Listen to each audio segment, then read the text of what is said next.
రంగారెడ్డి జిల్లా చేవెళ్ల మండలం మిర్జాగూడ ప్రమాద ఘటనపై ప్రధాని మోదీ తీవ్ర దిగ్భ్రాంతి వ్యక్తం చేశారు.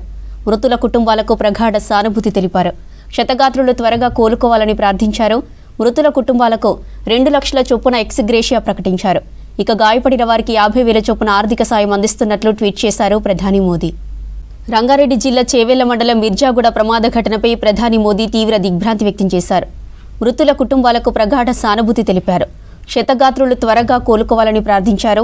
మృతుల కుటుంబాలకు 2 లక్షల చొప్పున ఎక్స్గ్రేషియా ప్రకటించారు మోదీ. ఇక గాయపడిన వారికి 50,000 చొప్పున ఆర్థిక సాయం అందిస్తున్నట్లు ట్వీట్ చేశారు మోదీ. రంగారెడ్డి జిల్లా చేవెళ్ల మిర్జాగూడ బస్సు ప్రమాద ఘటనపై విచారణకు ఆదేశించింది రాష్ట్ర సర్కార్. ఇక ప్రమాదంలో చనిపోయిన వారి కుటుంబాలకు ఎక్స్గ్రేషియా ప్రకటించారు రాష్ట్ర రవాణా శాఖ మంత్రి పొన్నం ప్రభాకర్. మృతుల కుటుంబాలకు ప్రభుత్వం తరపున 5 లక్షలు, ఆర్టీసీ తరపున 2 లక్షల ఆర్థిక సాయం అందిస్తామన్నారు. గాయపడిన వారికి 2 లక్షలు ఇస్తామన్నారు. గాయపడిన వారికి మెరుగైన వైద్య సాయం అందిస్తామన్నారు. 14 మందికి చికిత్స జరుగుతుందన్నారు. వీరిలో 4-5 సీరియస్గా ఉందన్నారు మంత్రి. ఇక చనిపోయిన వారందరికీ చేవెళ్ల ప్రభుత్వ హాస్పిటల్ను పోస్టు మార్టం నిర్వహిస్తామని చెప్పారు పొన్నం.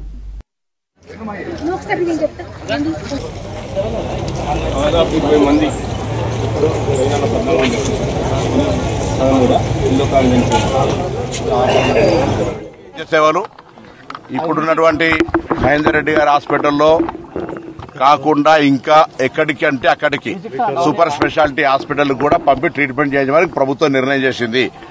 అదేవిధంగా చనిపోయినటువంటి వాళ్లకు అందరికీ ఇక్కడనే పోస్ట్ మార్టం చేసి వాళ్ళ యొక్క బాడీస్ ను వాళ్ళ కుటుంబ సభ్యులకు అందజేయడానికి నిర్ణయం తీసుకుంది. ఈ దుర్ఘటన, ఈ సంఘటన మీద విచారణ కూడా ప్రభుత్వం ఆదేశించింది. దాంతో పాటుగా మృతుల కుటుంబాలకు సంబంధించి ప్రభుత్వం తరఫున 5 ఆర్టీసీకి సంబంధించిన 7 లక్షల రూపాయలు ఇమ్మీడియట్ గా తక్షణంగా గౌరవ ముఖ్యమంత్రి గారు ప్రకటించినారు. చికిత్స కొరకు గాయపడినటువంటి వాళ్ళందరికీ కూడా 2 లక్షల రూపాయల ఆర్థిక సహకారం అందజేయడం జరుగుతుంది. దీని తదుపరి కూడా కొంత ఇంకా పేదలుంటే అక్కడ ఉండేటువంటి పరిస్థితులలో ప్రభుత్వం మాననీయ కోణం నుంచి పరిశీలన చేస్తే తప్ప ఎక్కడ కూడా ఎవరికి ఇబ్బంది కలిగే విధంగా ఉండదు. ఇందులో ఇది ఒక దుర్ఘటన. దీనికి సంబంధించి రాజకీయాలు మాట్లాడేటువంటి సరి అయినటువంటి సమయం కాదు. రోడ్డు లేదా ఇతర తదితర విమర్శలకు సంబంధించినటువంటి వేదిక కాదు ఇది. వాటి మీద తదుపరి మళ్లీ మాట్లాడదాం. విచారణకు ఆదేశించినాం. మృతుల కుటుంబాలను ఆదుకుంటా ఉన్నాం. క్షతగాత్రులకు సంబంధించినటువంటి సరి అయిన మెరుగైనటువంటి చికిత్స అన్ని రకాలుగా మొత్తం మా ప్రభుత్వ ప్రతినిధులు అందరం కూడా ఇక్కడ ఉన్నాం.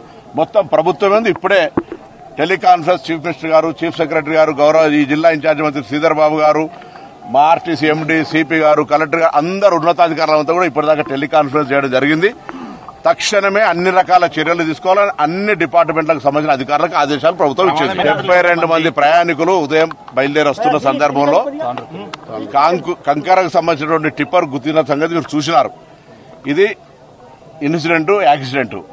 దాని మీద విచారణకు ఆదేశించడం తప్పవరిది, ఎవరు రాంగ్ రూట్ వచ్చారు, ఏంది అనేటువంటి అంశాల కంటే ఎక్కువగా అది 2వ ప్రాధాన్యత తీసుకుని దానికి సంబంధించినటువంటి సీరియస్ గా వ్యవహారం చేస్తూనే ప్రస్తుతం ముందున్నటువంటి చనిపోయిన కుటుంబాలకు సంబంధించి లేదా వాళ్ళ కుటుంబ సభ్యులను ఓదార్చేటువంటి సమయం లోపల వారిని ఆదుకోవడానికి, వారి అంత్యక్రియలకు సంబంధించిన విషయం లోపల కూడా ఒక్కొక్క డెడ్ బాడీ కుటుంబానికి సంబంధించి ఒక అధికారిని ఇచ్చి తక్షణంగా వాళ్ళ వెంట ఉండి అన్ని ప్రభుత్వ పరంగా ఎటువంటి ఇబ్బంది లేకుండా ఉండేటువంటి కార్యక్రమాలు చేపడతారు. ఇప్పటి వరకు 19 మంది మృతులను గుర్తించినారు. ఉన్నారు 14 మంది హాస్పిటల్, 4 సీరియస్ ఉన్నారు. 19 మంది చనిపోయారు. అధికారికంగా డెడ్ బాడీస్ అక్కడ ఉన్నాయి. వాటిని చూస్తే మాకు కూడా మనసు బాధ కలుగుతా ఉంది. నిజంగా కూడా ఇటువంటి సంఘటన దురదృష్టకరం. ఎవరు ప్రభుత్వంలో ఉన్నారనేటువంటి అంశం కాదు. ఇది రాజకీయాలకు సరైన సమయం కాదని చెప్తారు. ఎవరైనా రాజకీయాలు మాట్లాడితే వాళ్ళ విజ్ఞతగా వదిలేస్తాను. ఇది రాజకీయాలకు వేదిక కాదు. ప్రభుత్వం తరఫున we are responding in a proper way. ఆ స్థలం గానీ లేదా ఇతరత్ర అనేక అంశాలు ఉన్నాయి. వాటన్నిటికీ సంబంధించిన విషయం లోపల మేము ఫస్ట్ గా టాప్ ప్రయారిటీగా మెడికల్ ట్రీట్మెంట్ 2 చనిపోయినటువంటి కుటుంబాలకు సంబంధించి, దాని తదుపరి అక్కడ ఉన్నటువంటి ఫినరల్ సంబంధించిన విషయం లోపల ప్రయారిటీ చేస్తారు. దయచేసి రోడ్డు గురించి మాట్లాడతాం. రోడ్డు ఎప్పుడు శాంక్షన్ అయింది, రోడ్డు ఎందుకు లేట్ అవుతుంది, ఏం గమనించాలని, ఎవరు కేసు వేస్తా ఉన్నారు, ఏం జరుగుతున్నాయని వివరాలన్నీ తెలుసు కదా మీ అందరికీ. ఆవేదన ఉంది. నేనే తప్పు వాళ్ళ గురించి వాళ్ళు మాట్లాడిన దానికి ఎవరేమంటారు బ్రదర్, వాళ్ళు మాట్లాడిన దానికి ఎవరేమంటారు. అందుకే దాని డెప్త్ డిస్కషన్ కు స్కోప్ లేకుండా ఫస్ట్ ఇవన్నీ ప్రయారిటీ కదా. అందుకే నేను చెప్తాను, road safety is the top most priority. రవాణా శాఖ తరఫున రోడ్డు భద్రతకు సంబంధించి ప్రజలను అవగాహన కలగడానికి పాఠశాల స్థాయి నుంచి చేస్తున్నాం. ప్రభుత్వం ఎన్ని నిబంధనలు తెచ్చినా ఎన్ని చెకింగ్స్ చేసినా ప్రజల సహకారం అవసరము.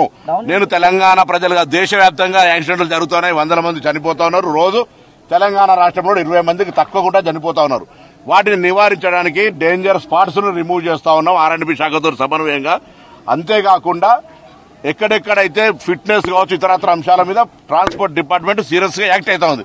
బట్ ఇది నెగ్లిజెన్సీ, ఒక ఇన్సిడెంట్ ఒక యాక్సిడెంట్ గా మారినప్పుడు తప్పకుండా దాన్ని విచారణ చేసి అన్ని రకాల చర్యలు తీసుకుంటాం.